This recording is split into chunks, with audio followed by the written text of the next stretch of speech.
8:32 is your time this Friday morning. Strong winds and heavy rain and the high tides are impacting parts of Hampton Roads and the Outer Banks this morning. Thanks so much for waking up and hanging out with us on Fox 43. I'm Madison Pierman in for Lauren Martinez. And I'm Katie Collette. We are on your side to keep you safe if you plan to head out this morning. It's kind of a mess out there. 10 on your side's Raven Payne joins us now live from the Lynn Haven Inlet in Virginia Beach with more.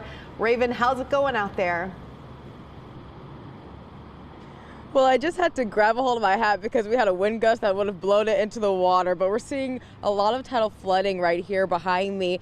I'm next to the back deck, and if you're familiar with what this looks like, that area by the brown fence, that's supposed to be a deck and an on-ramp right there. That's all covered by water, and I took one for the team a couple of minutes ago, and I walked a little ways, not all the way to the deck, of course you want to be safe, but all that water was already completely covering my feet and rising up above my ankles. It's a lot of flooding we're seeing here. We had a chance to talk with some people, one of the workers here at the Shellfish Company that's connected to the back deck, and he says, you know, this is kind of normal for them. They're used to seeing this. They've seen worse, but, you know, they still take safety precautions. They don't open up the back deck, of course, when they're seeing flooding like this. And we also had a couple viewers come up to us a couple minutes ago, and they tell us Pleasure House Point is also seeing some very, very bad flooding right now. They tried to take a walk this morning, and they say they could not pass a certain point because it was just completely overtaken by water. And we're seeing this, you know, as I mentioned, Pleasure House Point and right here around Hampton Road. So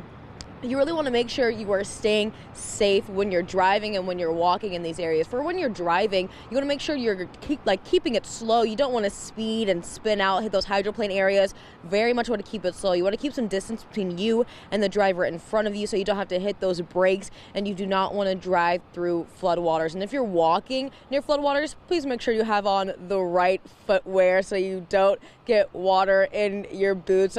I'm not speaking from personal experience for sure, but you really want to make sure you have that proper footwear.